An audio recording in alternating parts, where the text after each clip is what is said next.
Chen adjusted her blazer for the third time as she sat in the sterile waiting room of Titan Industrial Solutions. The overhead fluorescent lights cast harsh shadows across her delicate features, and she could feel the weight of curious stares. From the other candidates, all men, all significantly larger than her 5'4" frame. She tucked a strand of her long black hair behind her ear and tried to project confidence. Despite the churning in her stomach, the job posting had been vague, seeking qualified individuals for specialized industrial positions. Physical requirements apply. Competitive compensation. Maya had spent the last 6 months searching for work after her previous company downsized, and her engineering degree seemed worthless in a market flooded with recent graduates. This opportunity, whatever it was, represented hope. Preparing and narrating this type of story took us long efforts and hard work. So if you are enjoying the story, please consider subscribing to our channel. Chen? A gruff voice called from across the room. She stood, smoothing her pencil skirt, and followed a thick-set man with a clipboard down a narrow hallway lined with motivational posters featuring muscular workers in hard hats. The irony wasn't lost. On her. "I'm Rick Morrison, head of recruitment," the man said without looking back. His shoulders strained against his polo shirt, and his neck was wider than Maya's thigh. "You can call me Mr. Morrison." They entered a cramped office that smelled of coffee and industrial lubricant. Morrison dropped heavily into his chair, which groaned under his weight, and gestured for Maya to sit across from him. He opened a manila folder and frowned at its contents. "Says here you have a mechanical engineering degree from state," he said, his tone suggesting this was somehow disappointing. "GPA 3.8, some internship experience. No real work history in industrial settings." "I worked summers at my uncle's auto shop during college," Maya offered. "And I did a co-op rotation at..." Morrison held up a meaty hand. "Look, sweetheart, I'll be straight with you. This isn't a desk job. We're talking about heavy machinery operation, materials handling, 12-hour shifts on your feet. Our workers need to be able to lift 80 pounds repeatedly, work in extreme conditions, and keep up with seasoned veterans who've been doing this for decades." Maya's jaw tightened at the condescension in his voice, but she kept her expression neutral. "I understand the physical requirements, Mr. Morrison. I'm prepared for... Are you?" He leaned back, his chair squeaking. "Because honestly, looking at you right now, I'm not seeing it. You seem like a nice girl, probably smart, but this job would chew you up and spit you out in a week. These guys don't have time to babysit someone who can't pull her weight." Heat flooded Maya's cheeks, but she forced herself to remain calm. She'd heard variations of this speech before always, the assumption that her appearance equated to weakness, that her gender somehow predetermined her capabilities. "What if I could demonstrate my abilities?" she asked evenly. Morrison chuckled, a sound like gravel in a cement mixer. "Listen, I've been doing this for 20 years. I can spot a mismatch from across the room. You're too." He gestured vaguely at her, delicate for this kind of work. "Why don't you look into something more suitable? Administrative support, maybe?" "HR." The dismissal stung, but Maya had learned long ago that anger was a luxury she couldn't afford in interviews. Instead, she leaned forward slightly. "Mr. Morrison, what's the most physically demanding task your workers perform regularly?" He raised an eyebrow. "Well, that'd be loading the steel reinforcement bars onto the transport trucks. Those bars weigh anywhere from 300 to 500 pounds each. Takes 2 or 3 guys working together, usually. And if someone could handle that task solo, would that change your assessment?" Morrison laughed outright now. "Honey, our strongest guy, Big Jim, he's been powerlifting for 15 years and weighs 280 pounds. He can barely manage the 400-pound bars alone, and that's on a good day. No offense, but you probably weigh what, 120 soaking wet?" 135, Maya corrected quietly. "Right, Look, I appreciate your enthusiasm, but there's a gym in this building, isn't there? Maya interrupted. She'd noticed the signs on her way in. What would it take to convince you to give me a real chance? Morrison studied her for a long moment, his expression shifting from amused condescension to curious skepticism. You're serious about this? Dead serious. He glanced at his watch, then back at her. Tell you what. There's a company gym downstairs that we use for fitness testing. If you can deadlift even 200 pounds, I'll consider moving you to the next round of interviews. But when you can't, and trust me, you can't, you agree to stop wasting both our time and look for something more appropriate. Maya stood, extending her hand. Deal. Morrison's handshake was designed to intimidate, but Maya had expected it. She met his grip with steady pressure and held his gaze. This should be interesting, he muttered. The basement gym was a stark functional space filled with well-worn equipment and the lingering smell of sweat and determination. Morrison led her past rows of treadmills and weight machines to a corner where a serious powerlifting setup dominated the space-thick rubber mats. An Olympic barbell and plates stacked like iron monuments. Jimmy! Morrison called to a massive man loading plates onto a leg press machine. Come spot this demonstration. We might need to call an ambulance. Jimmy approached, wiping his hands on a towel. He stood nearly 6.5 feet tall, with arms like tree trunks and a chest that strained against his tank top.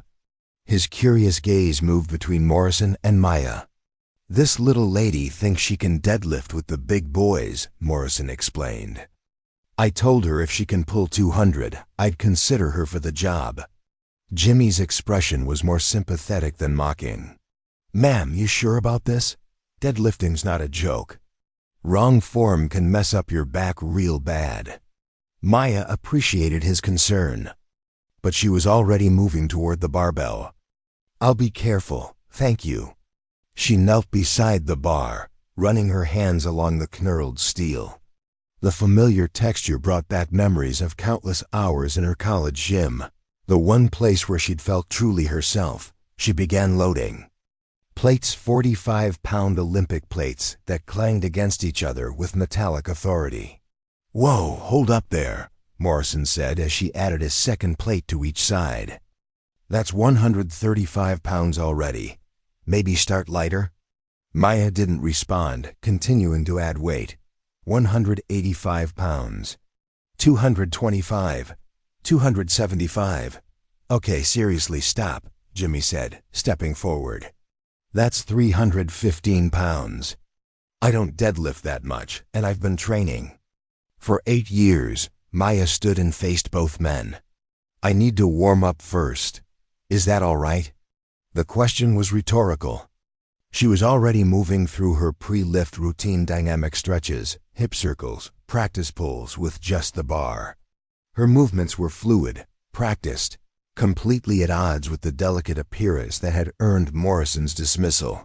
Other gym users had begun to notice the commotion. Word spread quickly through the underground fitness community. Someone was attempting a serious deadlift, and the someone was a woman in business attire who looked like she'd wandered in from an office. Maya kicked off her heels, standing barefoot on the rubber mat. She unzipped her blazer, revealing a fitted white blouse that couldn't quite conceal the defined muscles of her shoulders and back. She rolled up her sleeves, and Jimmy caught sight of her forearms, lean, ropey with muscle, crossed with small scars that spoke of years working with tools and heavy machinery. Ma'am, Jimmy said quietly, you don't have to prove anything to anybody. Maya met his eyes and smiled, the first genuine smile she'd shown since entering the building. Yes, I do. She approached the bar, 315 pounds loaded and waiting. Morrison had his phone out, probably to record her failure for office entertainment. A small crowd had gathered, their conversations dying to whispers. Maya planted her feet, toes, pointing slightly outward.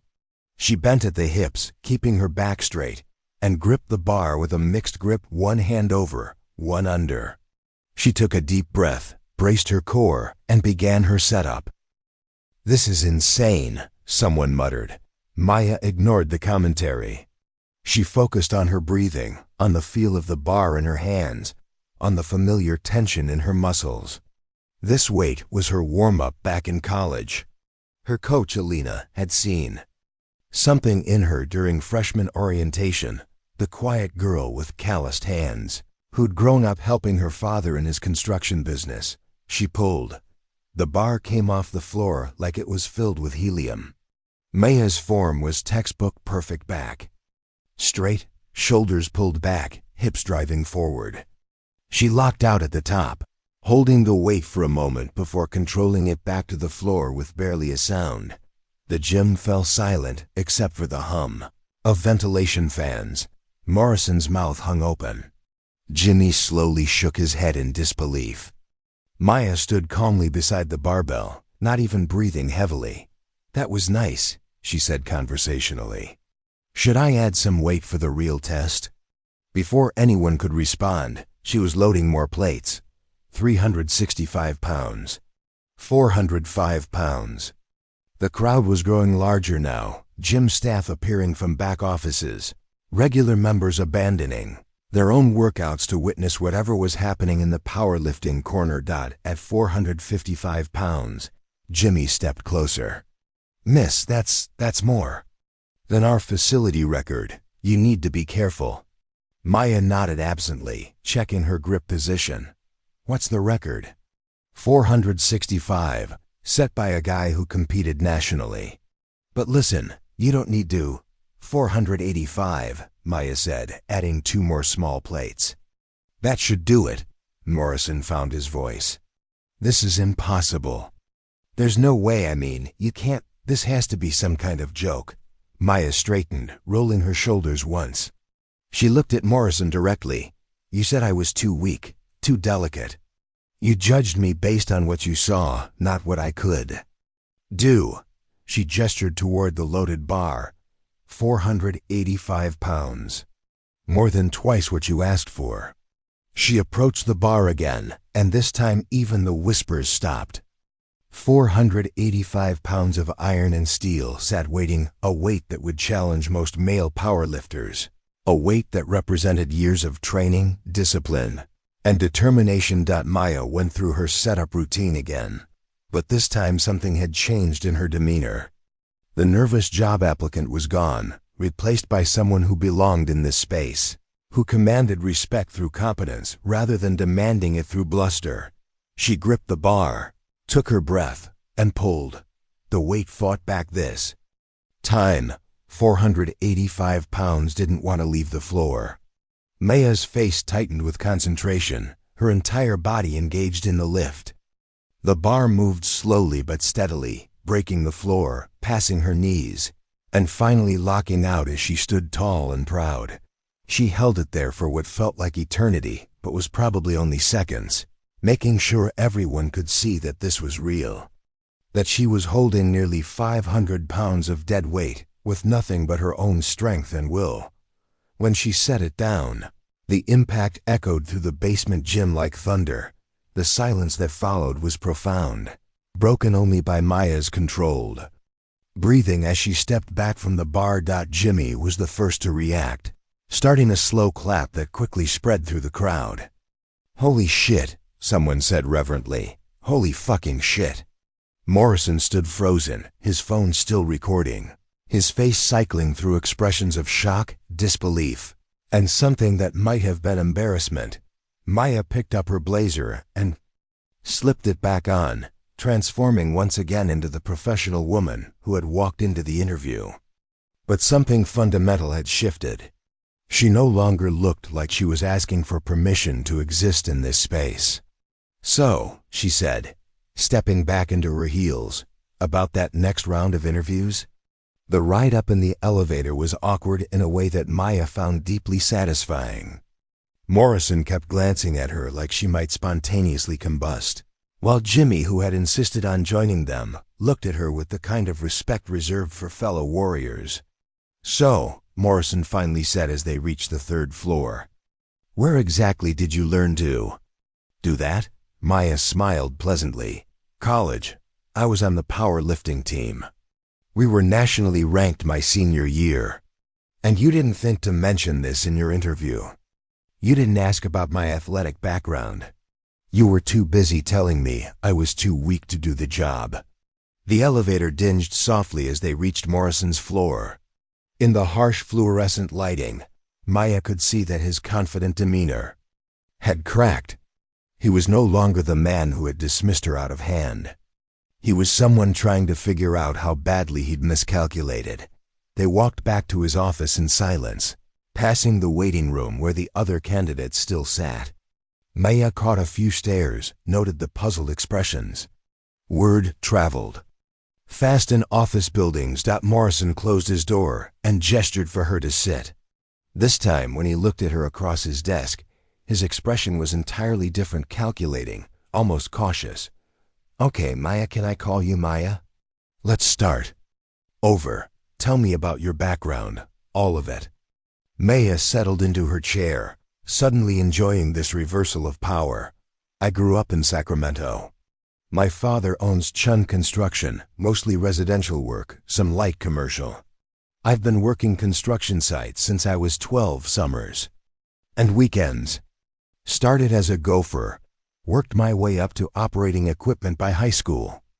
Morrison was taking notes now, his earlier dismissiveness replaced by focused attention. I got my engineering degree on a partial powerlifting scholarship. Competed all 4 years, made nationals twice. After graduation, I worked for Morrison. And associates, no relation, doing structural engineering for commercial projects. Budget cuts eliminated my position 6 months ago. What kind of weights were you moving in competition? Deadlift personal best is 525 pounds. Squat 450. Bench 275. I was ranked 3rd in the country in my weight class before I graduated. Jimmy whistled low. Jesus, that's stronger than most of our guys, period. Morrison set down his pen and studied Maya with new eyes. Why didn't you lead with this? Why come in here pretending to be some delicate office worker? Maya's pleasant expression didn't change, but her voice carried an edge. I wasn't pretending anything, Mr. Morrison. I dressed professionally for a job interview. You made assumptions based on my appearance and gender. I simply didn't correct those assumptions until you forced me to. The criticism hit home, and Morrison had the grace to look uncomfortable. Fair enough. But still, seems like a strange way to approach an interview. Is it? How many other qualified candidates have you dismissed without giving them a chance to demonstrate their abilities? How many women, people of color, anyone who doesn't fit your preconceptions of what a worker should look like? The question hung in the air like a challenge. Morrison shifted in his seat, clearly unused to being called out so directly by a job candidate. Look, Maya continued, I could have walked in here flexing and talking about my powerlifting achievements. But then you would have made different assumptions, that I was all muscle and no brain, that I was trying too hard to prove myself, that I didn't fit in with the team. There's no winning that game, so I decided to let my work speak for itself. Jimmy nodded approvingly.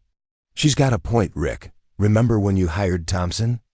Dude came in bragging about his gym stats. Turned out to be all talk and no substance. Morrison was quiet for a long moment, processing this unexpected turn of events. Maya watched him wrestle with his assumptions, his biases, and his recognition that he'd nearly made a significant mistake. All right, he said finally. Let's talk about the actual job.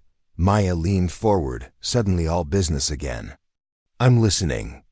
Titan Industrial Solutions has a contract with Westfield Development to provide specialized labor for their new high-rise project downtown. We're talking about a 40-story building, cutting-edge design, aggressive timeline.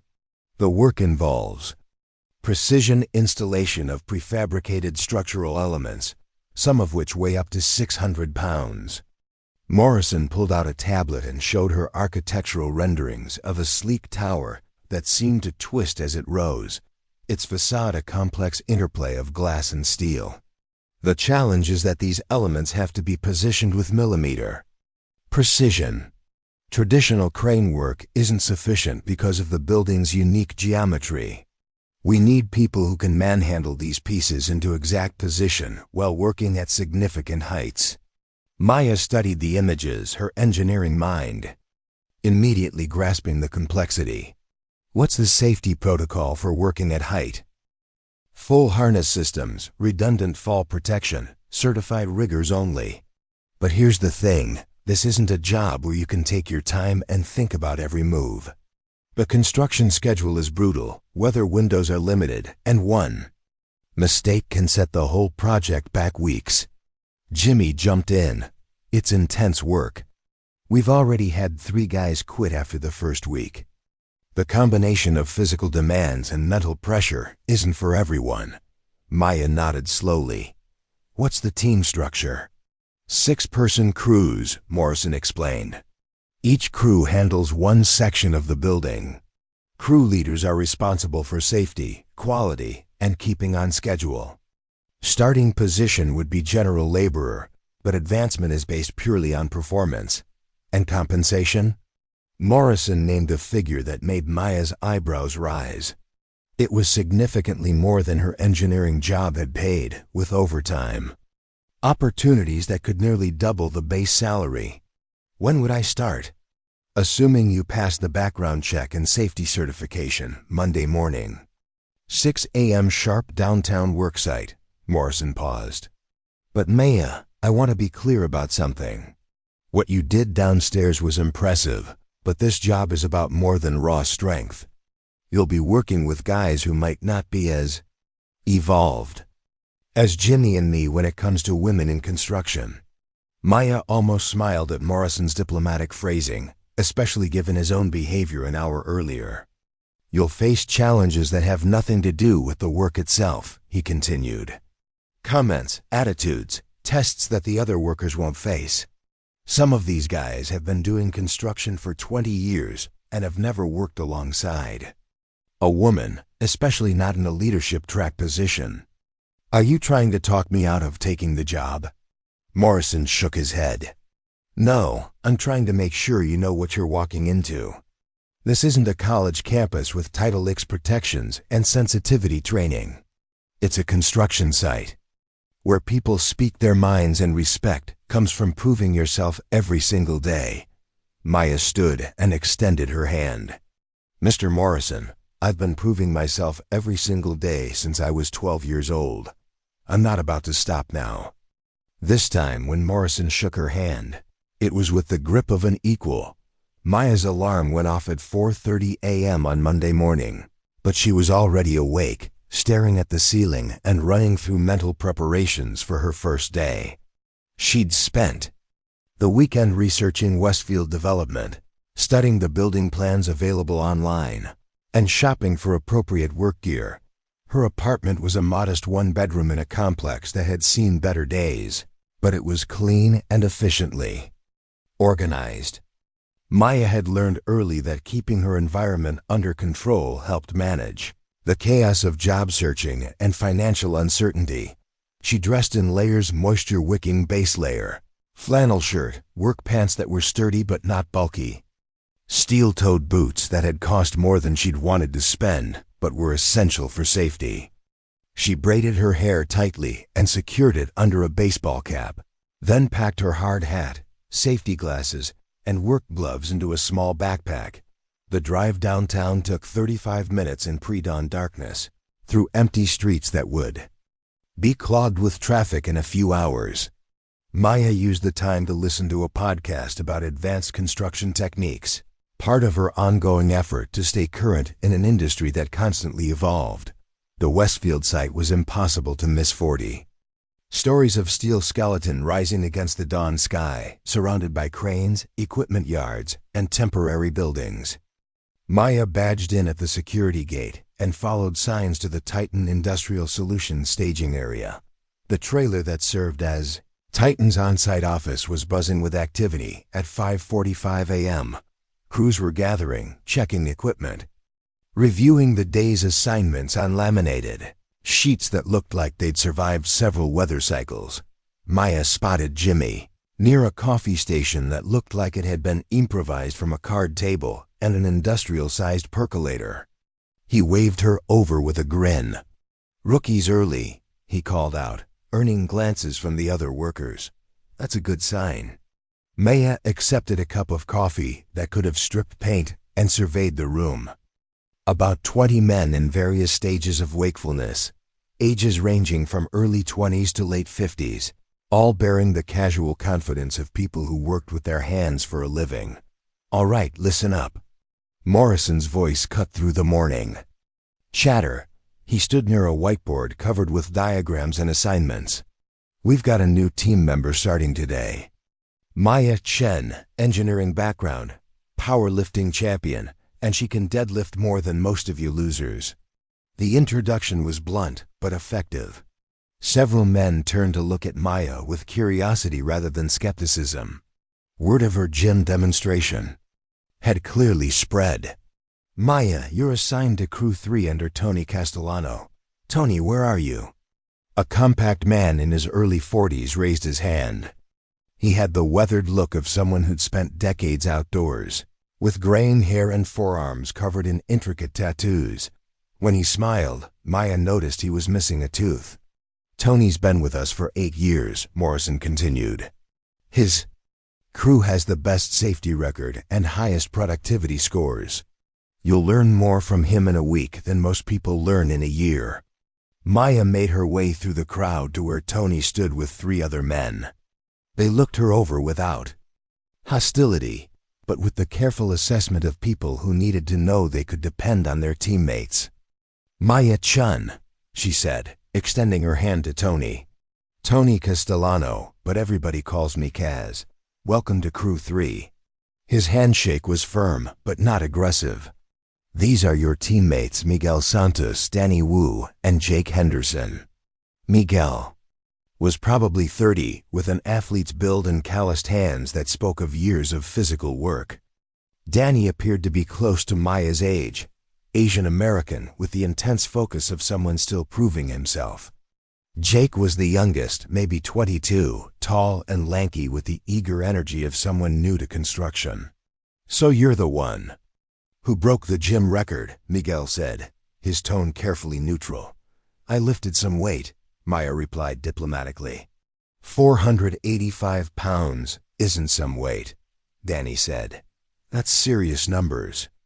Jake was studying Maya like she was a puzzle he couldn't figure out. "No offense, but you don't look like a power lifter." "What does a power lifter look like?" Maya asked. Jake flushed slightly, realizing he might have stepped into sensitive territory. "I don't know, just bigger? Like more obvious muscles?" Maya appreciated that he was being honest rather than trying to cover his assumptions with politeness. "Powerlifting isn't bodybuilding. It's about moving maximum weight, not looking a certain way. Some of the strongest people I've competed against looked like accountants." Kaz clapped his hands together. "All right, enough getting to know you time. We've got work to do. Maya, today's your orientation day. You'll shadow me, learn our systems, get familiar with the site. Questions? What's our assignment for today?" Kaz grinned. "Sections 15 through 18, floors 22 and 23. We're installing the prefabricated corner units, the ones that weigh 400 to 500 pounds each and have to be positioned within 5 millimeters of spec." Maya nodded. "Sounds like fun." The other crew members exchanged glances. Most new workers approached their first day with nervous energy or false bravado. Maya's calm confidence was something different entirely. They gathered their equipment and headed toward the construction elevators that would take them up into the skeleton of the building. Maya had worked on high-rise sites before, but never at this scale or complexity. As they rose through the structure, she studied the sophisticated engineering that made this twisted tower possible. "First time at height?" Kaz asked, noting her intense focus. "No, but first time on a project this complex. The geometry is incredible." Miguel looked surprised. "You can read the structural plans?" Engineering degree, Maya reminded him. I designed buildings before I started building them. This information seemed to shift the dynamic slightly. Maya wasn't just the strong newcomer. She was someone who understood the work from multiple perspectives. They exited the elevator at the 22nd floor, stepping onto a platform that offered stunning views of the city below. The wind was stronger up here, and Maya could feel the slight sway of the building, normal and engineered, but still requiring mental adjustment. Safety briefing first, Kaz announced. Maya, I don't care how strong you are or how much construction experience you have. Up here, safety protocols are non-negotiable. Understood? Understood? Kaz walked her through the harness system, fall protection anchors, communication protocols, and emergency procedures. Maya listened intently, asking technical questions that demonstrated both her engineering background and her respect for the safety systems. Good, Kaz said when they finished the briefing. Now let's see what you can do. The first prefabricated unit was waiting on a materials platform, secured with heavy straps. It was a complex piece of structural steel and glass, precisely manufactured to fit into the building's twisted geometry. Maya walked around it, studying the attachment points and weight distribution. How do you usually move these? She asked. Team lift, Miguel explained. 4 of us on the corners, coordinated movement, very slow and careful. Each piece takes about 45 minutes to position and secure. Maya nodded, then surprised them by kneeling next to the unit and checking the weight markings. This one's labeled at 465 pounds, within my deadlift range. You're not seriously thinking about trying to move that thing alone, Danny said. Not move it alone, Maya clarified. But I might be able to provide more stability during positioning than a typical crew member. Less need for multiple people holding weight, more people free to handle alignment. Kaz studied her thoughtfully. Show me what you're thinking. Maya demonstrated how she could maintain a stable base while supporting a significant portion of the unit's weight, leaving her teammates free to make fine adjustments. Her engineering background showed in the way she analyzed load distribution and leverage points. That's actually brilliant, Jake said.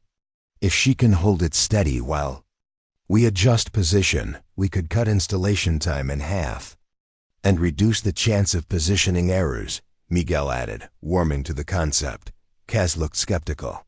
It's unorthodox. Morrison might not approve of deviating from standard procedures. Morrison cares about results, Maya said confidently. If we can improve safety, efficiency, and quality, he'll support innovation. They spent the rest of the morning testing Maya's approach on progressively more challenging installations. Her combination of raw strength and technical knowledge proved to be exactly what the crew needed. By lunch break, they had completed twice their normal quota while maintaining perfect positioning accuracy. Damn, Danny said as they sat on steel beams eating sandwiches with the city spread out below them. We might actually finish this project on schedule. Maya unwrapped her lunch protein heavy, carefully planned for sustained energy, and found herself genuinely enjoying the camaraderie. These weren't men trying to prove their toughness or diminish her contributions. They were professionals who appreciated competence and teamwork. So what's your story? Miguel asked. How does an engineering powerlifter end up doing construction? Maya considered how much to share. Got laid off 6 months ago. Turns out there are more structural engineers than structural engineering jobs. Construction pays better than unemployment. But you could probably get another engineering job eventually, Jake said. Why take the risk with this?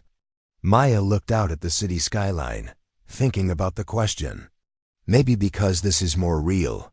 When I'm designing a building, I'm working with theories and calculations. Up here, I'm actually building something. Every decision has immediate consequences. Kaz nodded approvingly. That's the addiction. You can see what you've accomplished at the end of every day. Plus, Maya added with a grin, The gym membership is included. The afternoon brought more complex challenges as they worked on corner installations that required precise coordination between multiple crews. Maya's ability to communicate technical requirements while providing physical support made her a natural liaison between teams. By the end of the day, word of Crew 3's exceptional performance had spread throughout the site. As they packed up their equipment, Maya noticed other workers watching her with a new kind of respect, not the curiosity she'd faced that morning, but the recognition of someone who had proven herself through performance. Morrison appeared as peered. They were heading toward the elevator. "Kaz, how'd the rookie work out?" "She's not a rookie," Kaz replied without hesitation. "She's a specialist. Whatever you're paying her, it's not enough." Morrison looked at Maya with something approaching satisfaction. "Good first day?" "Productive first day," Maya corrected. "I'm looking forward to tomorrow." As they rode down in the construction elevator, Miguel turned to Maya. "So what do you think? Can you handle working with us Neanderthals?" Maya smiled. "I think you guys might be able to keep up with me." The laughter that followed was genuine, free of the tension that had marked the morning introductions. Maya realized she had found something she hadn't even known she was looking for, a place where her strength, intelligence, and determination were all valued equally. 3 weeks into the job, Maya had established herself as an integral part of Crew 3's success, but she was beginning to sense undercurrents of tension that went beyond normal workplace dynamics. The morning started like any other, with the pre-dawn gathering in the trailer and Morrison's daily assignments. But Maya noticed sideways glances and whispered conversations that stopped when she approached. "Problem?" she asked Kaz as they geared up for another day on the 28th floor. Kaz looked uncomfortable, which was unusual for him. "Nothing you need to worry about. Just focus on the work." But Maya had grown up in construction environments, and she recognized the signs of brewing conflict. Someone was unhappy with the new dynamic, and given the nature of construction site politics, it was only a matter of time before that unhappiness became her problem. The morning's work went smoothly. Crew 3 had developed an efficient rhythm, with Maya serving as both the anchor for heavy lifts and the technical expert for complex installations. Their productivity had earned them the premium assignments and Morrison's obvious approval, which in turn had generated resentment from crews struggling to match their performance. The confrontation came during the lunch break. Maya was reviewing installation diagrams when she heard raised voices near the equipment staging area. Through the skeletal structure of the building, she could see a cluster of workers from Crew 1, the team led by a veteran named Kowalski who had been with Titan for over a decade. Fucking ridiculous, Kowalski was saying, his voice carrying in the thin air. 20 years I've been doing this job, and now I'm supposed to take orders from some college girl who's been here 3 weeks?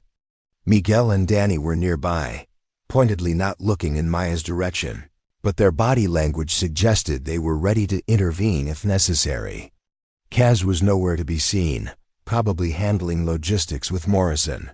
Maya closed her diagrams and walked toward the group. Better to address this directly than let it fester. "Is there a problem, Kowalski?" she asked, her tone neutral but carrying enough authority to cut through the chatter. Kowalski turned to face her, and Maya could see years of accumulated frustration in his weathered features. He was a big man, probably 6'2", and built like a linebacker, with the kind of presence that had likely intimidated plenty of people over the years. "Yeah, there's a problem," he said. "The problem is that Morrison's playing favorites, giving your crew all the choice assignments while the rest of us get stuck with the grunt work." Maya nodded thoughtfully. "You think our assignments are easier?" "I think you're getting special treatment because you're Morrison's pet project. Diversity hire gets the easy jobs while real workers do the heavy lifting." The words hung in the air like a challenge. Maya was aware of the growing audience, workers from multiple crews now watching to see how she would respond. This was a defining moment, not just for her position on the site, but for her credibility with every worker who would hear about this confrontation secondhand. Easy jobs? Maya repeated, keeping her voice level. You think installing the twisted corner sections is easy work? Easier than what we're doing, Kowalski shot back. Foundation work, heavy structural beams, real construction. Not this precision bullshit that requires an engineering degree to understand. Maya almost smiled. Kowalski had just revealed that. He didn't actually understand what Crew 3 was doing, which explained his resentment. To him, their work looked less physically demanding because it required finesse rather than brute force. Tell you what, Maya said. Let's settle this professionally. What would it take to convince you that our assignments are legitimate? Kowalski's eyes narrowed. What do you mean? I mean, let's have a friendly competition. Your crew versus mine. Same task, measured results. Whoever performs better gets bragging rights and settles this question once and for all. The suggestion caused a stir among the watching workers. Construction sites thrived on informal competitions, and this had the potential to be legendary. What kind of task? Kowalski asked, clearly intrigued despite his hostility. Maya thought for a moment. Steel beam installation. Foundation level, straightforward heavy lifting and positioning. Your specialty, not mine. That fair enough? Kowalski's confidence returned. You're talking about moving 800-pound I-beams into precise position 40 feet off the ground, with full safety protocols and quality requirements. I'm aware of what's involved. And you think your little crew can outperform mine? Maya shrugged. Only one way to find out. The crowd was growing larger as word spread through the site. Maya spotted Morrison approaching, drawn by the commotion, his expression suggesting he was trying to decide whether to intervene or let this play out. Kowalski, what's going on here? Morrison called out. Chen here wants to have a little competition, Kowalski replied. Her crew against mine, steel beam installation, winner take all. Morrison looked between them, clearly calculating risks and benefits. Site competitions weren't officially sanctioned, but they weren't forbidden either, and they often served to resolve tensions more effectively than management interventions. What are the stakes? Morrison asked. Respect, Maya said. Simply, and an end to questions about crew assignments. Morrison considered this. All right. 2 teams, same task, neutral judges. But this is a one-time thing, and safety protocols are non-negotiable. Understood? Both Maya and Kowalski nodded. Good. We'll do this tomorrow morning, first thing. I'll set up the parameters tonight. Morrison's gaze settled on Maya. You sure about this? Kowalski's crew specializes in heavy structural work, I'm sure. As the crowd began to disperse, Maya found herself surrounded by her crew members, all wearing expressions of concern mixed with excitement. Maya, Danny said quietly, Kowalski's guys are really good at this stuff. They've been doing beam installation for years, I know. And we've never worked as a team on foundation-level projects, Miguel added. Our experience is all precision work at height. I know that too. Kaz appeared, having missed the confrontation but clearly sensing the tension. What did I miss? Jake filled him in quickly, and Kaz's expression grew increasingly troubled. Maya, I appreciate what you're trying to do, but you might have bitten off more than we can chew. Kowalski's crew has been together for 5 years. They know each other's moves instinctively. Maya gathered her crew in a circle, away from listening. Ears. Listen, I didn't challenge Kowalski because I thought it would be easy. I challenged him because it was necessary. The tension on this site was only going to get worse, and it was going to affect all of us. But can we actually win? Danny asked. Maya smiled. Guys, what have we been doing for 3 weeks? We've been revolutionizing installation techniques by combining strength, precision, and intelligence. Now we get to prove that our approach works, even on traditional tasks. Kez looked skeptical. Steel beam installation isn't about finesse. It's about raw power and coordination. Is it? Or is it about understanding load dynamics, leverage points, and efficient movement patterns? Because if it's the latter, we might have advantages they don't expect. Miguel was nodding slowly. She's right. We've been approaching every task like a physics problem. Why should this be different? Exactly, and remember, I can deadlift 485 pounds. The average I-beam weighs 800 pounds, but distributed across multiple lifting points with proper leverage, that's manageable. You're thinking about changing the technique? Jake asked. I'm thinking about optimizing it. But first, we need to study how Kowalski's crew currently does beam installation. Know your opposition before you compete. They spent the rest of the afternoon observing other crews working on foundation-level beam installation, taking mental notes on standard procedures, timing, and potential inefficiencies. Maya sketched diagrams during breaks, calculating load distributions and exploring alternative approaches. That evening, Maya stayed late at the site gym, working through movement patterns and testing her capacity for sustained heavy lifting. The 485-pound deadlift had been a single maximum effort. Tomorrow would require repeated heavy lifts over an extended period. Jimmy found her there around 8 p.m., working through her routine with methodical precision. Heard about tomorrow's showdown, he said, taking a spot on a nearby bench. You worried? Maya finished her set and straightened. Nervous maybe, not worried. What's the difference? Worried means you think you might fail. Nervous means you care about succeeding. Jimmy nodded approvingly. That's a good distinction. Mind if I ask what your plan is? Maya toweled off and sat down. Standard beam installation uses 4 workers too. On each end, coordinated lifting and movement. It's safe and proven, but it's not necessarily optimal. What would be optimal? One person providing stable control at the center pivot point, reducing the coordination requirements for the corner workers.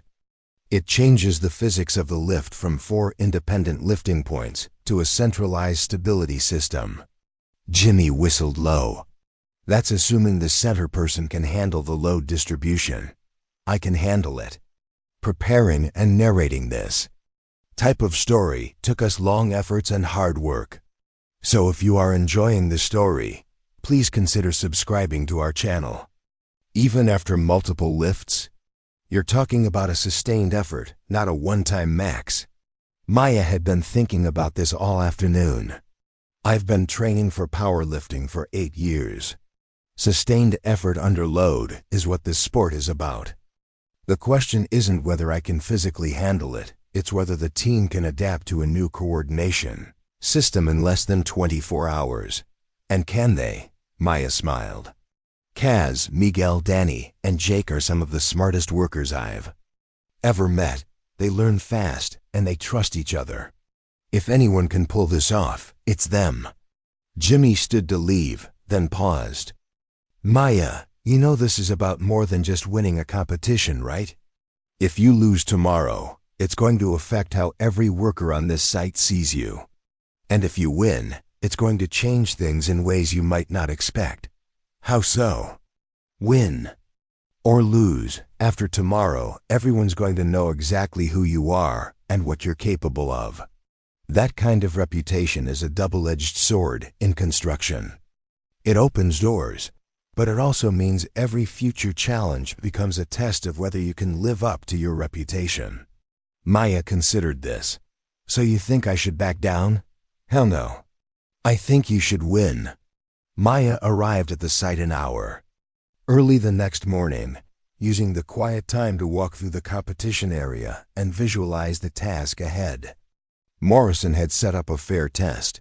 Both crews would install identical I-beams in adjacent sections of the foundation level, with neutral observers from other crews serving as judges for safety, quality, and completion time. The beams were substantial 800 pounds each, 30 feet long, requiring precise positioning between pre-installed anchor points. Standard procedure called for crane assistance to get the beams into approximate position, then manual fine-tuning for final placement. The challenge was in the coordination and precision required for the manual phase. Maya's crew arrived together, having spent the previous evening practicing their modified technique in Kaz's garage using scaled-down weights and measuring tools. They moved with the quiet confidence of people who had done their homework. Kowalski's crew arrived shortly after, projecting the easy assurance of veterans facing a routine task. They'd been doing beam installation for years, and their body language suggested they viewed this competition as a formality, an opportunity to put the upstart newcomer back in her place. Word of the competition had spread beyond the Titan crews. Workers from other contractors had found reasons to be in the area, and Morrison had given up trying to pretend this was a minor event. Instead, he'd embraced it, setting up clear viewing areas and safety perimeters. "All right, listen up," Morrison called out as both crews gathered around the designated work area. "This is a timed competition with equal emphasis on safety, quality, and speed. Each crew will install 3 I-beams to specification. Judges will evaluate compliance with safety protocols, positioning accuracy, and total completion time." He gestured toward 3 experienced foremen from other contractors who had volunteered to serve as neutral judges. "Any safety violation results in immediate disqualification. Any beam positioned outside tolerance requires rework. Questions?" Neither crew had questions. Maya's team had reviewed the parameters extensively. Kowalski's team considered the task routine. "Coin toss to determine order," Morrison announced. "Kowalski, call it." "Heads." The coin came up tails. Maya called, "We'll go second." It was a strategic choice. Going second would allow them to observe Kowalski's technique and timing, while also putting pressure on them to beat an established benchmark. Kowalski's crew took their positions with practiced efficiency. Their approach was textbook standard, 2 workers on each end of the beam, careful coordination through verbal commands, steady progress prioritizing safety over speed. Maya watched intently, timing their movements and noting coordination points. They completed their first beam in 12 minutes, 40 seconds. Solid time, perfect positioning, 0 safety violations.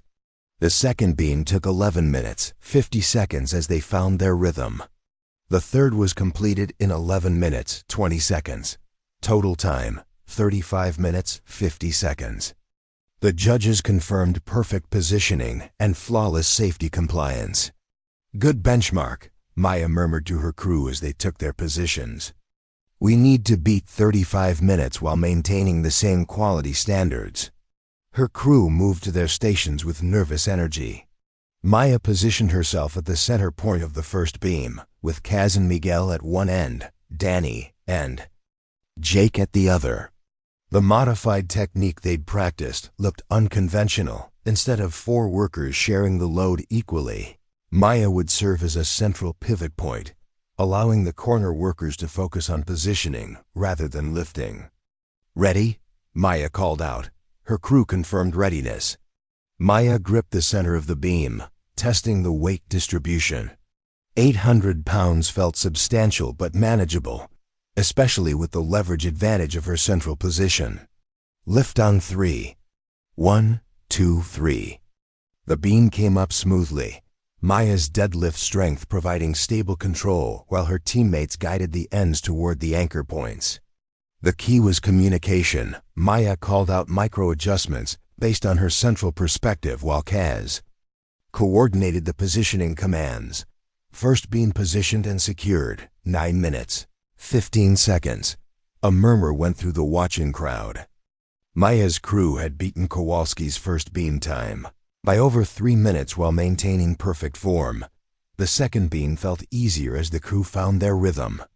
Maya's central control eliminated much of the coordination uncertainty that plagued traditional 4-point lifting. Instead of 4 people trying to synchronize their movements, they had 1 person providing stable control and 4 people handling positioning. Second beam completed. 8 minutes, 40 seconds. The crowd was no longer murmuring, they were openly discussing what they were witnessing. Maya's unorthodox approach was proving not just viable but superior. The third beam was where Maya's training truly showed. While Kowalski's crew had maintained consistent times, Maya was getting stronger. As the competition progressed, 8 years of powerlifting had conditioned her for sustained effort under load, and her technique was actually improving with repetition. "Last one," she called to her crew. "Let's make it count." The final beam installation was poetry in motion. Maya's control was absolute, her crew's positioning was flawless, and their communication was seamless. They'd transformed a routine construction task into a demonstration of applied physics and teamwork. Third beam completed. 7 minutes, 55 seconds. Total time, 25 minutes, 50 seconds. Perfect positioning, 0 safety violations, and a 10-minute improvement over the established benchmark. The silence that followed was profound, broken only by Maya's controlled breathing as she stepped back from the completed installation. "Well," Morrison said finally, "that was educational." The judges confirmed the results. Maya's crew had won decisively on time, while matching their opponents on safety and quality. But more importantly, they had demonstrated a technique that could potentially revolutionize standard beam installation procedures. Kowalski approached Maya as the crowd began to disperse. His expression was difficult to read, part frustration, part grudging respect. "That was impressive," he said quietly. "Where'd you learn that technique?" "I didn't learn it," Maya replied. "We developed it. Applied physics, team coordination, and a lot of practice." Kowalski nodded slowly. "Fair enough. You won, square and fair. No complaints from me or my crew." He extended his hand, and Maya shook it gratefully. "Your crew set a high standard. This competition made us better." "Yeah, well, don't expect it to be that easy next time," Kowalski said with a slight grin. "Now that we know what you can do, we'll be ready." Maya smiled back. "I wouldn't want it any other way." As Kowalski walked away, Morrison approached with an expression Maya couldn't quite interpret. "Chen, that was quite a demonstration. Mind if I ask where you plan to go from here?" "What do you mean?" "I mean, you just proved that traditional techniques can be improved through innovation and analysis. That's exactly the kind of thinking we need for the upper levels of this project." Maya felt a surge of excitement. "Are you offering me a promotion?" "I'm offering you an opportunity. Crew leader position, responsibility for developing and implementing new installation techniques for the complex geometry sections. More responsibility, more pay, and a chance to really make your mark." Maya looked at her crew, Kaz, Miguel, Danny, and Jake, all grinning with pride and excitement. They had believed in her unconventional approach and made it work through their skill and trust. "What about my crew?" "Your crew. You'd be their leader, with authority to develop techniques and training protocols for the specialized installations." Maya didn't hesitate. "We accept," Morrison laughed. "Don't you want to know the salary?" "Mr. Morrison, 3 weeks ago you told me I was too weak for this job. Today we just revolutionized beam installation. I trust that you'll compensate us fairly for what we can accomplish." Morrison named a figure that made Maya's eyes widen. It was more than her engineering job had paid, with the potential for significant bonuses based on project performance. "There is one condition," Morrison added. "You'll be responsible for training other crews in your techniques. Not everyone's going to be happy about learning from someone with 3 weeks' experience." Maya looked around at the dispersing crowd, noting the mixture of respect, curiosity, and lingering skepticism in various faces. "Mr. Morrison, I've been proving myself to skeptics my entire life. I think I can handle a few more." 2 days after the competition, Maya found herself in the surreal position of conducting training seminars for construction veterans who had been working in the industry since before she was born. Morrison had set up a series of voluntary training sessions where Maya would demonstrate her modified techniques to crews, interested in improving their efficiency. The turnout was better than expected. Word of the 10-minute improvement had spread through the construction community, and even skeptics were curious about techniques that could potentially increase their earnings through faster completion times. Maya stood in front of 25 men, most of whom had initially dismissed her as a diversity hire and tried to project confidence while fighting off imposter syndrome. The irony wasn't lost on her that she was now teaching people who had forgotten more about construction than she'd ever learned. The key principle, she explained, using a whiteboard to illustrate load distribution, is that we're changing the physics of the lift from multiple independent actions to a centralized control system. Instead of 4 people trying to coordinate their movements perfectly, we have one person providing stable control while the others focus on precision positioning. Hand shot up in the back. What if the center person isn't strong enough to handle the load? Maya nodded. Valid question. This technique only works if the center person can maintain stable control under sustained load. It's not appropriate for every crew or every person. On the other hand, seems like you're creating a single point of failure. What if you get injured or can't work one day? That's why cross-training is essential. Every crew member should understand every position, including the center control role. The technique is scalable. With proper training, multiple team members could serve as the center anchor. The questions continued for an hour, ranging from technical details to practical concerns. Maya answered them all with patience and precision, drawing on her engineering background to explain the physics while acknowledging the practical constraints of real-world construction.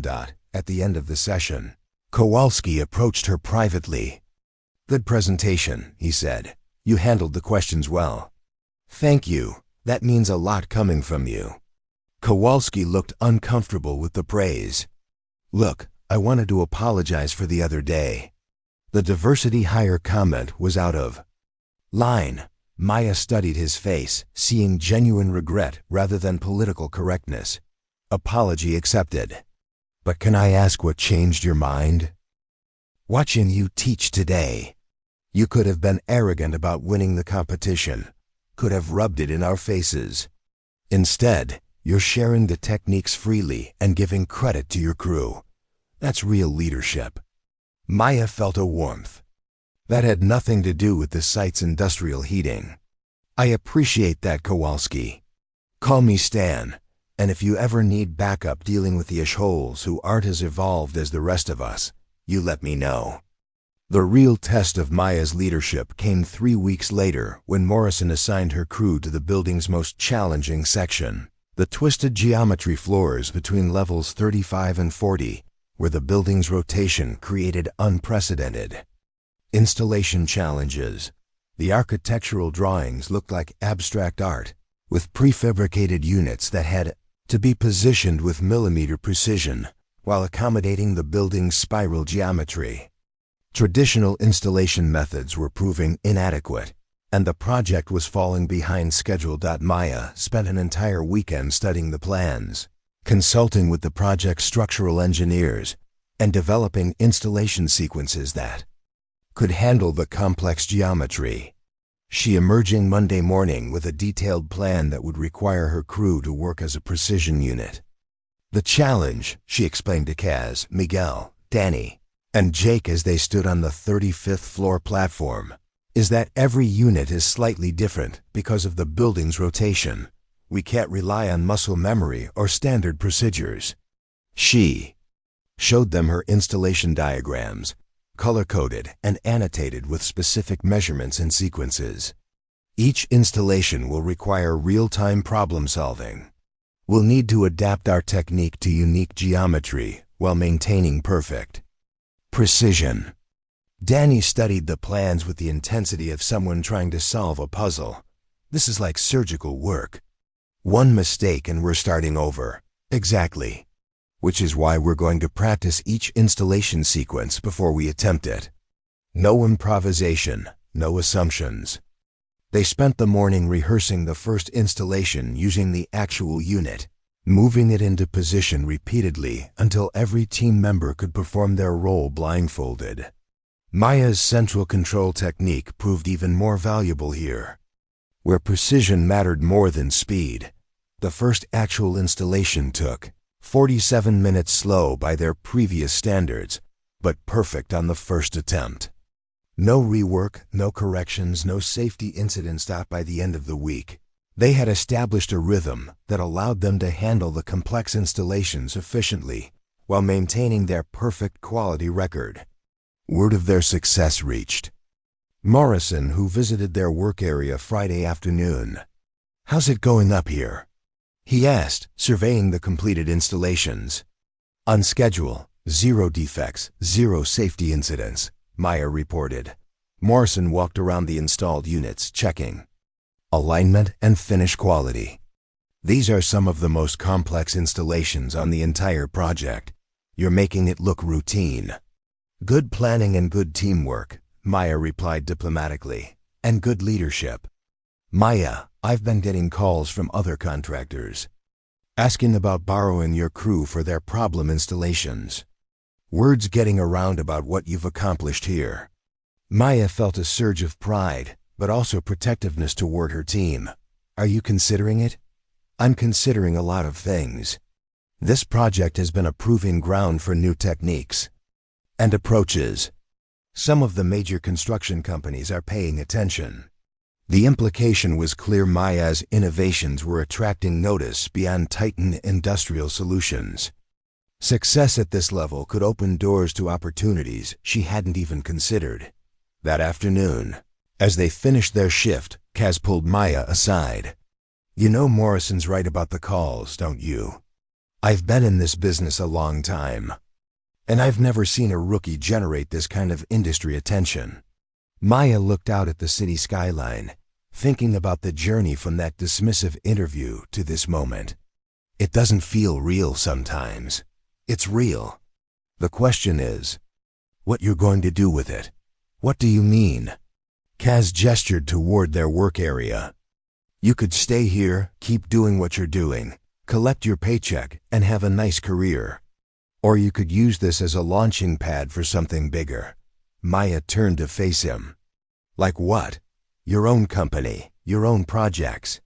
Taking everything you've learned here and building something that's entirely yours." The idea was simultaneously thrilling and terrifying. Maya had spent so much energy focused on proving herself in existing systems that she hadn't considered creating her own. "I don't know if I'm ready for that," Kaz smiled. "Maya, 3 months ago you deadlifted 485 pounds to prove you could do this job. 2 months ago you revolutionized beam installation techniques. Last month you became the youngest crew leader in Titan's history. This month you're solving problems that have been stumping engineers for weeks. At what point do you stop saying you're not ready and start saying you're exactly where you need to be?" Double quotes. The call came on a Thursday evening as Maya was reviewing weekend plans in her apartment. The caller ID showed a number she didn't recognize, but the voice was familiar. James Westfield, the developer whose building project had become Maya's proving ground. "Miss Chen, I hope I'm not calling at a bad time." "I'm James Westfield." Maya nearly dropped her phone. "Mr. Westfield, not at all. How can I help you?" "Actually, I was hoping we could discuss how I might help you. I've been following your work on our project, and I'd like to propose a meeting. Are you available for lunch tomorrow?" Maya's mind raced. James Westfield was one of the most influential developers on the West Coast, responsible for transforming city skylines from Seattle to San Diego. A lunch invitation from him was the kind of opportunity that could change everything. "I'm available," she managed. "Excellent. Do you know Chez Laurent downtown?" 1 o'clock. Maya had heard of Chez Laurent, the kind of restaurant where business deals worth millions were negotiated over wine that cost more than her monthly rent. I'll be there. Perfect. And Ms. Chen? Come prepared to discuss your future. The line went dead, leaving Maya staring at her phone and wondering what she'd gotten herself into. Chez Laurent was everything Maya had expected: elegant, expensive, and intimidating. She arrived 15 minutes early, dressed in her best business suit and fighting off nervous energy. The hostess led her to a corner table where James Westfield was already waiting. Westfield was younger than she'd expected, probably mid-40s. With the casual confidence of someone who had built an empire before his 50th birthday. He stood as she approached, offering a firm handshake and a genuine smile. "Miss Chen, thank you for joining me. Please sit." Maya settled into her chair, accepting a water menu that had more options than most restaurants' entire beverage lists. "Thank you for the invitation, Mr. Westfield. James, please. And I have to say, your work on our project has been remarkable. Rick Morrison speaks very highly of you, but numbers don't lie. Your crew's productivity and innovation have been exceptional." Maya felt heat rise in her cheeks. "I have an excellent team. They make me look good. Modesty is admirable, but false modesty is counterproductive.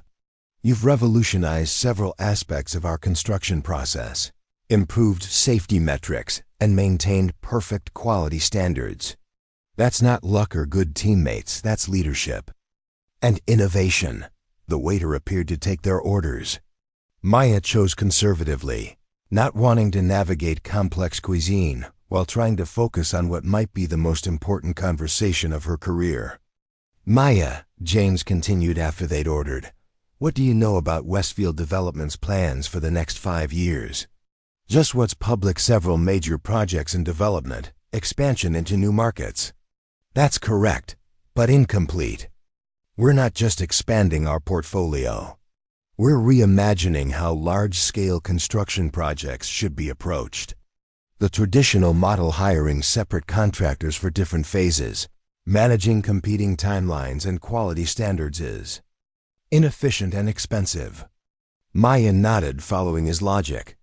"We're moving toward an integrated approach where design, engineering, and construction are unified under single project leadership. Instead of managing contractors, we're developing in-house capabilities that can deliver superior results faster and more cost-effectively." "That makes sense from a control and quality perspective," Maya said. "Exactly. But it requires a new kind of project leader, someone who understands both the technical and practical aspects of construction, who can innovate under pressure, and who can earn the respect of teams across multiple disciplines." Maya felt her heart rate accelerate as she began to understand where this conversation was heading. "Maya, I'd like to offer you a position as Director of Innovative Construction for Westfield Development. You'd be responsible for developing and implementing new construction methodologies across our entire portfolio." The words hit Maya like a physical impact. Director level at a major development company was a career destination, not a next step. It was the kind of position that typically required 15 years of experience and advanced degrees. "James, I'm honored, but I've been in construction for less than 4 months. I'm still learning basic project management." "You're thinking about this backwards. Most construction directors learned their jobs 20 years ago when the industry was different. You're learning the industry as it exists today, and you're improving it as you learn. That's exactly what we need." He pulled out a tablet and showed her project renderings, towers and complexes that pushed architectural boundaries, developments that would reshape urban landscapes. "These projects will require construction techniques that don't exist yet. We need someone who can develop those techniques while managing teams that deliver results. Your track record suggests you're uniquely qualified for that challenge." Maya studied the renderings, her engineering mind immediately recognizing the complexity involved. These weren't just buildings. They were technological and artistic statements that would require every skill she developed and capability she hadn't yet discovered. What would the role actually involve? project leadership for our most challenging developments, team building, and management across engineering, construction, and specialty trades, research and development for new construction methodologies, and eventually, mentoring the next generation of construction innovators. James named a salary that made Maya's vision blur. It was more than triple her current income, with equity participation that could eventually make her wealthy if Westfield's project succeeded. There would be a learning curve, he continued. We'd start you with our Sacramento project, a 30-story mixed-use development that's challenging but manageable. As you prove yourself, you take on larger and more complex projects. Maya set down her water glass, needing a moment to process the magnitude of what was being offered. This is an incredible opportunity, James, but I have obligations to my current team. Your team is welcome to join you. In fact, I'd prefer it. They've proven they can work with your leadership style, and we'd benefit from their experience with your techniques. And Morrison? Titan Industrial Solutions? Rick Morrison is a good contractor and will continue using Titan for appropriate projects. But Rick understands that exceptional talent doesn't stay in entry-level positions forever. He's actually the one who suggested I make this offer. Maya felt a mix of gratitude and surprise. Morrison had been her advocate even when she didn't know it. How much time do I have to decide? 2 weeks. But Maya, I want you to understand something important. This offer isn't charity or affirmative action. It's a business decision based on demonstrated results. We're betting our most important projects on your ability to deliver innovation and excellence. If I didn't believe you were the right person for this role, we wouldn't be having this conversation. The directness was refreshing after months of navigating assumptions and proving herself repeatedly. James Westfield was offering her a position based on merit, with clear expectations and substantial rewards. I'll need to discuss this with my team, Maya said. Of course. But remember, sometimes the biggest risk is not taking a risk at all. That evening, Maya called an emergency team meeting at a sports bar near the construction site. Kaz, Miguel, Danny, and Jake gathered around a corner table, nursing beers and trying to guess why their crew leader looked like she'd seen a ghost. All right, Kaz said after Maya had finished explaining the lunch meeting. Let me make sure I understand this. James Westfield wants to hire you as a director-level executive, offer you more money than any of us make in 2 years, and let you bring us along as your team. That's the basic outline. And you're hesitating because ... Maya struggled to articulate her concerns. Because it's happening too fast. Because I don't know if I'm ready for that level of responsibility. Because what if I fail and take all of you down with me? Danny leaned forward. Maya, do you remember what you told us when we were worried about the competition with Kowalski's crew? Maya shook her head. You said that nervous was different from worried. Nervous means you care about succeeding. Worried means you think you might fail. Which one are you feeling right now? Maya considered the question honestly. Nervous. Definitely nervous. Then what's the problem? Miguel asked. You've been succeeding at everything they've thrown at you. Why would this be different? Because the stakes are higher. If I screw up a beam installation, we redo it. If I screw up a 30-story project, people lose their jobs and millions of dollars get wasted. Jake smiled. But if you don't screw up, you revolutionize the construction industry and make all of us rich in the process. Kaz raised his beer. To taking risks and trusting our crew leader's judgment, whatever she decides. The others raised their glasses. And Maya felt the familiar warmth of being surrounded by people who believed in her, even when she didn't fully believe in herself. There's one more thing, she said. Westfield wants an answer in 2 weeks, but he also mentioned that this is just the beginning. If the Sacramento project goes well, there would be bigger opportunities, national projects, international development. You mean we could end up building skyscrapers in other countries? Danny asked, possibly. That's fucking awesome, Jake said, then caught himself. Sorry, that's incredibly awesome. Maya laughed despite her anxiety. You guys are sure about this? Maya, Kaz said seriously, I've been in construction for 15 years. I've seen a lot of talented people, but I've never seen anyone who combines your technical knowledge, physical capabilities, and leadership instincts. If Westfield is smart enough to recognize that, then we'd be stupid not to follow you. Maya looked around the table at the faces of the men who had become not just her crew but her friends and advisors.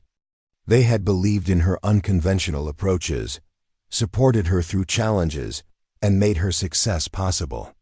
All right, she said, raising her glass. Let's build some buildings. The Westfield Development headquarters occupied 3 floors of a glass tower that Maya had probably helped build during her engineering days, though from the outside looking in. Now she was walking through the executive levels as a director-level employee, accompanied by James Westfield himself on a tour that felt surreal. Your office, James said, opening the door to a corner space with floor-to-ceiling windows and a view that stretched across the entire city. And your team's offices are down the hall. I thought you'd want them close, but with their own spaces. Maya stepped into the office, trying to reconcile the elegant furnishings with her mental image of herself. 6 months ago, she'd been wearing hard hats and steel-toed boots. Now she had an executive assistant and a budget that included travel to project sites across the country.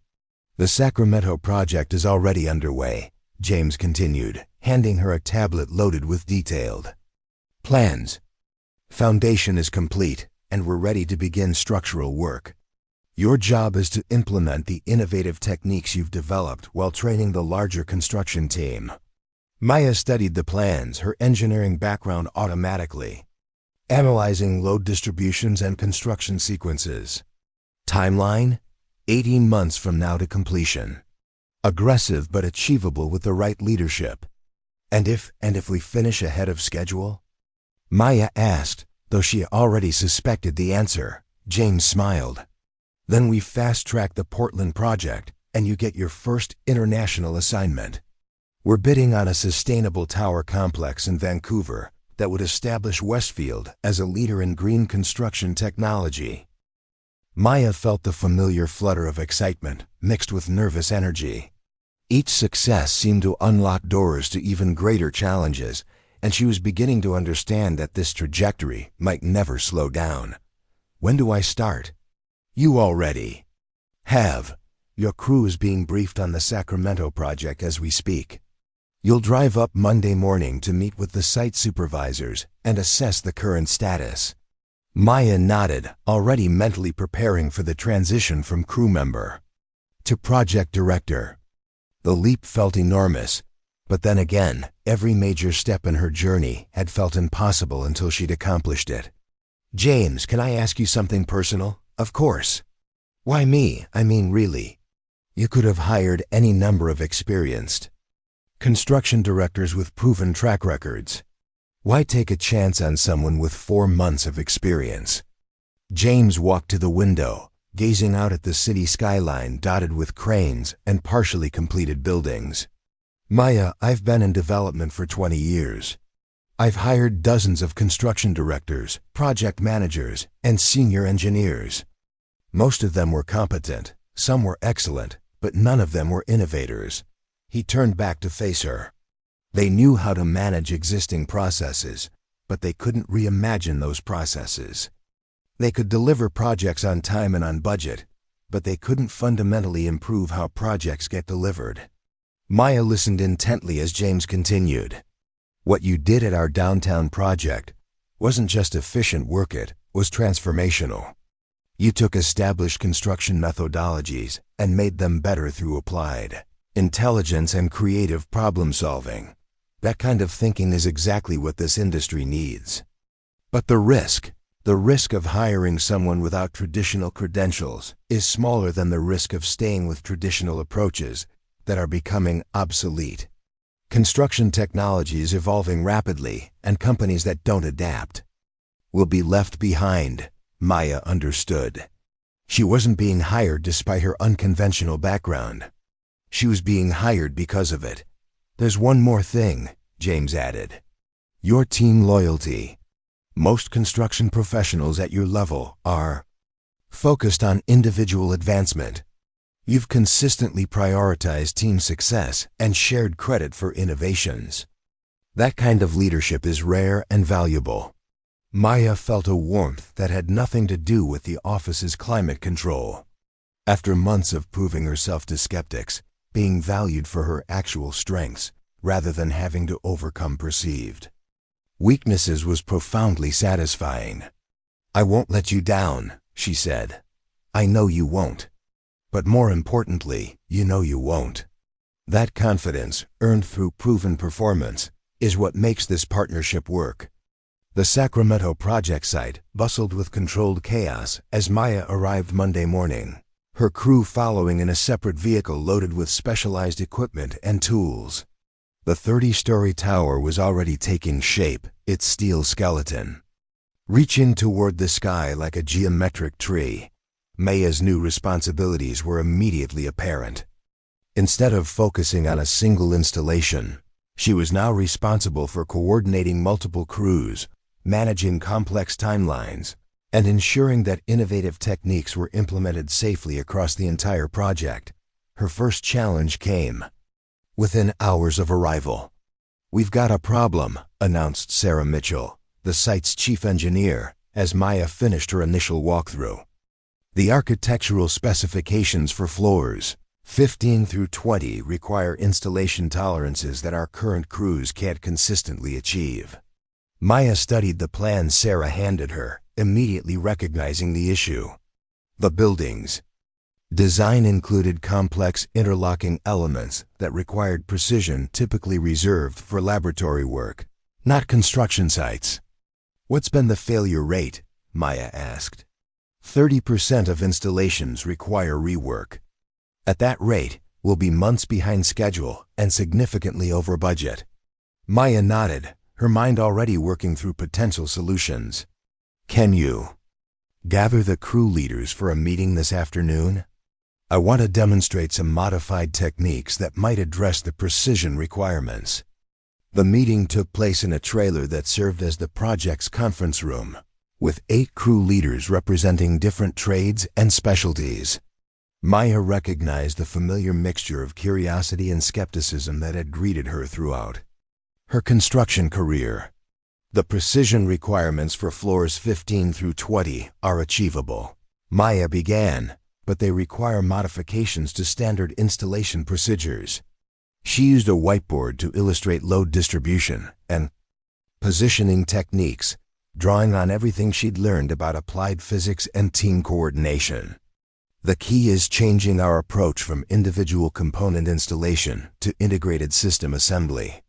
Instead of installing each element separately and hoping they align, we install them as coordinated units with real-time adjustment capabilities.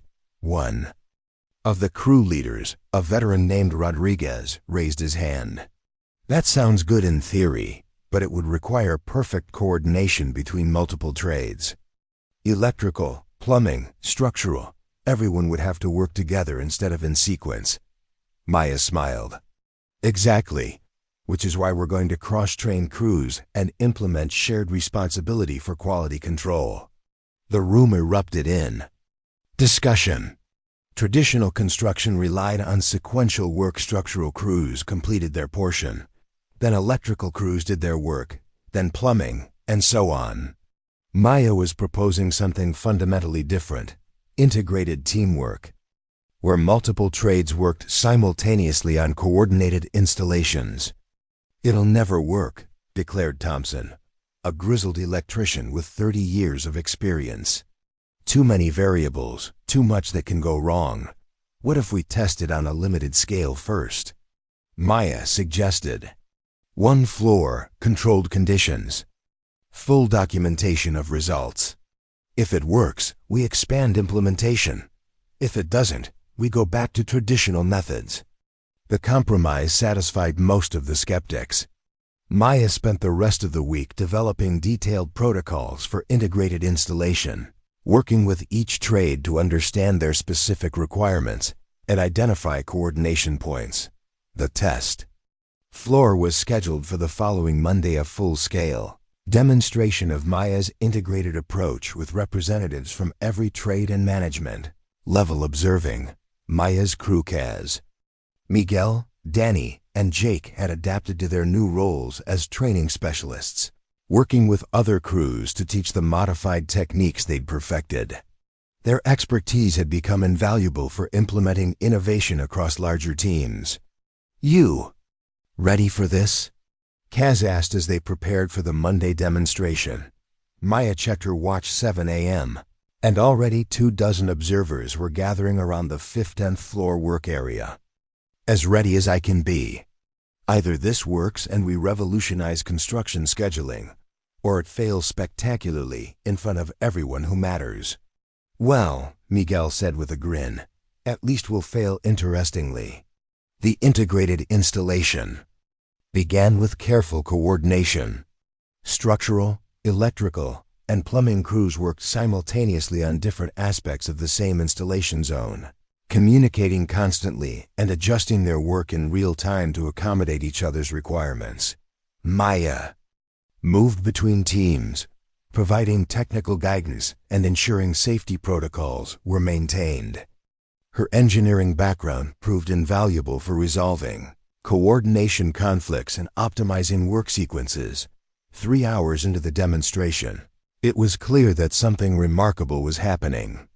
Instead of the typical chaos that accompanied multi-trade coordination, the teams were working with choreographed precision. The integrated approach wasn't just meeting quality standards, it was exceeding them while reducing installation time by nearly 40% by the end of the day. The test floor was complete, with perfect alignment and 0 rework required. The time savings were dramatic, but more importantly, the quality improvements were significant. James Westfield arrived that evening to review the results, accompanied by senior executives from multiple contractor companies and representatives from the building's architectural firm. "Impressive," he said after touring the completed installation. "How scalable is this approach? With proper training and coordination, it should work for any project with complex integration requirements." Maya replied, "The key is ensuring all trades understand the shared responsibility model and have adequate cross-training." "What kind of training timeline are we talking about?" Maya had anticipated this question. 2 weeks for crew leaders, 1 week for experienced workers, 3 weeks for newer team members. But the time investment pays for itself within the first month of implementation. James nodded approvingly. "Maya, this isn't just an improvement in construction methodology, it's a competitive advantage. Projects that would typically take 18 months could potentially be completed in 12 months with better quality outcomes." The implications were staggering. Time savings of that magnitude could fundamentally change how development projects were financed and marketed. "There's something else," Maya added. "The integrated approach improves job satisfaction and reduces turnover. Workers feel more engaged when they understand how their work connects to the overall project." Sarah Mitchell, who had been quietly observing, stepped forward. "Maya, I've been an engineer for 15 years, and I've never seen anything like this. You're not just solving an immediate problem. You're reimagining how construction projects should work." Maya felt the familiar surge of pride and disbelief that accompanied major recognition. 6 months ago, she'd been unemployed and struggling to find work. Now she was developing methodologies that could reshape an entire industry. "What's next?" James asked. Maya looked out at the city skyline, dotted with construction cranes and partially completed projects. "We perfect the technique here, document everything for training purposes, and then we take it national." 18 months later, Maya stood in the boardroom of Westfield Development's newly expanded headquarters, looking out at an assembled group that would have been unimaginable during her early days in construction. Construction executives, architectural firms, engineering consultants, and government officials had gathered for a presentation, that would determine the future of multiple billion-dollar projects. The Sacramento project had not only finished 6 months ahead of schedule, it had become a case study in innovative construction management, attracting attention from across the construction industry. Maya's integrated installation techniques had been refined and perfected, resulting in a methodology that was now being licensed to construction companies nationwide. "Ladies and gentlemen," James Westfield began, "I'm pleased to introduce Maya Chen, Director of Innovative Construction for Westfield Development, who will present our proposal for the Pacific Northwest Sustainable Development Initiative." Maya stepped to the front of the room, her presentation remote steady in her hand, despite the magnitude of what she was about to propose. The Pacific Northwest Initiative represented 15 major construction projects across 3 states, with a combined value exceeding $2 billion. Traditional construction approaches would require 8 years to complete these projects. Maya began using wall-mounted displays to show project timelines and resource requirements. "Our integrated methodology can deliver the same results in 5 years with superior quality outcomes and reduced environmental impact."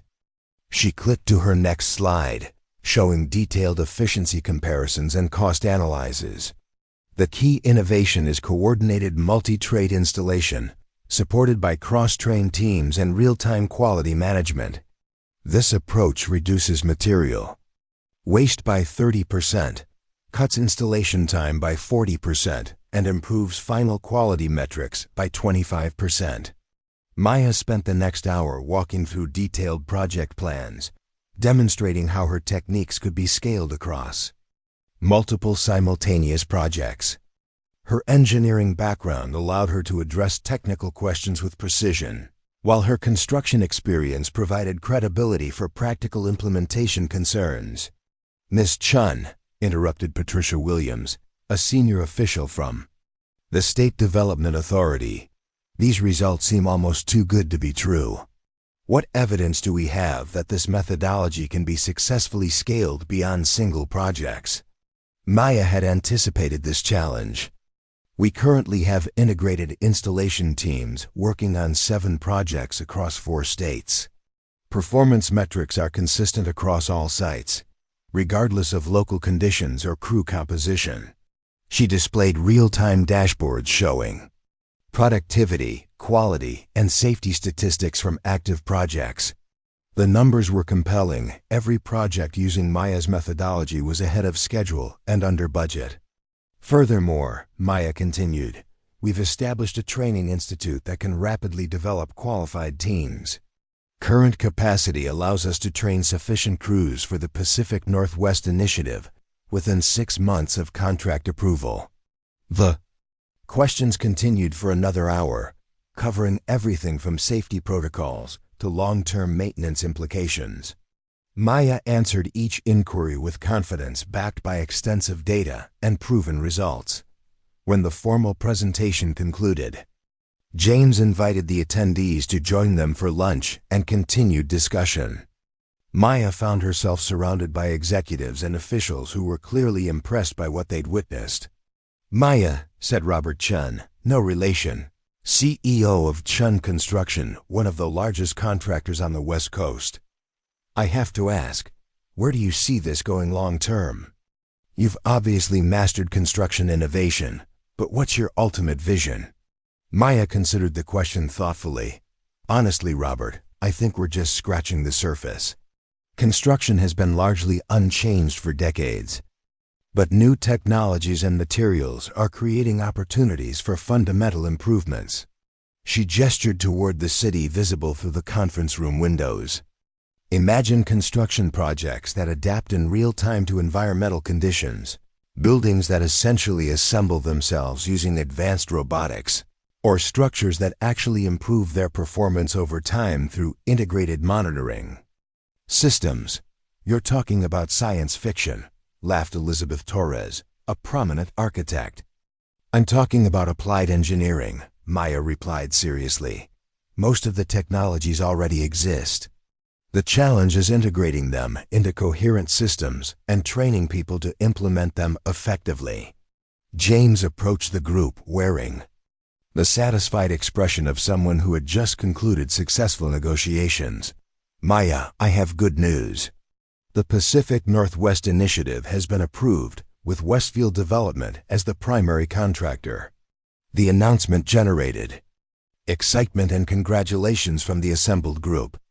Maya felt the familiar mixture of elation and nervous energy that accompanied each new challenge. There's more, James continued. Based on today's presentation, we've also been invited to bid on the International Sustainable Cities Project, urban development initiatives in 6 countries that would establish global standards for environmentally responsible construction. Maya's mind reeled at the implications. International projects would require navigation of different regulatory environments, cultural considerations, and technical standards. The complexity was staggering, but so was the opportunity to influence construction practices worldwide. What's the timeline? Maya asked. 18 months for the Pacific Northwest projects, then immediate transition to international planning. We're talking about a 5-year commitment to projects that will reshape urban development globally. Maya looked around the room at the faces of executives and officials who were now treating her as a peer and collaborator. The journey from dismissed job applicant to industry innovator had been swift and sometimes surreal, but it had also been built on genuine accomplishment and proven results. I accept, she said simply. James smiled. I was hoping you'd say that. There's just one more thing. We'll need to significantly expand your team. Are you prepared to manage a department of 50 specialists instead of a crew of 4? Maya thought about Kaz, Miguel, Danny, and Jake, who had become not just her crew but her closest advisors and friends. They had supported her through every challenge and deserved to share in the success they'd helped create. My core team stays with me, she said firmly. But yes, I'm ready to build something larger. Excellent. Maya, you've gone from construction worker to department director in less than 2 years. What do you think comes next? Maya walked to the window, looking out at a skyline filled with construction cranes and partially completed buildings. Some of those projects were already using her methodologies, contributing to their faster completion and superior quality. I think we're going to build the future, she said. One innovation at a time. Maya stood on the observation deck of the Vancouver Sustainable Tower, the first completed project of the International Sustainable Cities Initiative. The 45-story building represented the culmination of 5 years of innovation, featuring construction techniques that had been refined across dozens of projects and multiple countries. Below her, the city stretched toward the horizon, dotted with buildings that bore the mark of her methodologies. The integrated installation approach had become an industry standard, taught in construction management programs and implemented by contractors worldwide. Hard to believe it all started with a job interview where they told you you were too weak, said Kaz, joining her at the observation rail. Maya laughed, remembering Rick Morrison's dismissive attitude and her determination to prove him wrong. Sometimes I wonder what would have happened if I just accepted his assessment and looked for an office job instead. The construction industry would still be stuck in the 20th century, said Miguel, approaching with Danny and Jake. The 5 of them had remained together through every project, their bond forged in those early days when everything depended on trusting each other completely. Speaking of the construction industry, Danny said, did you see the article in Construction Weekly? They're calling you one of the most influential innovators of the decade. Maya shrugged diplomatically. I had good teachers and better teammates. False modesty again, Jake said with a grin. You revolutionized how buildings get built. Own it. Maya considered this. After years of proving herself to skeptics, she had gradually learned to accept recognition for her accomplishments without diminishing her team's contributions.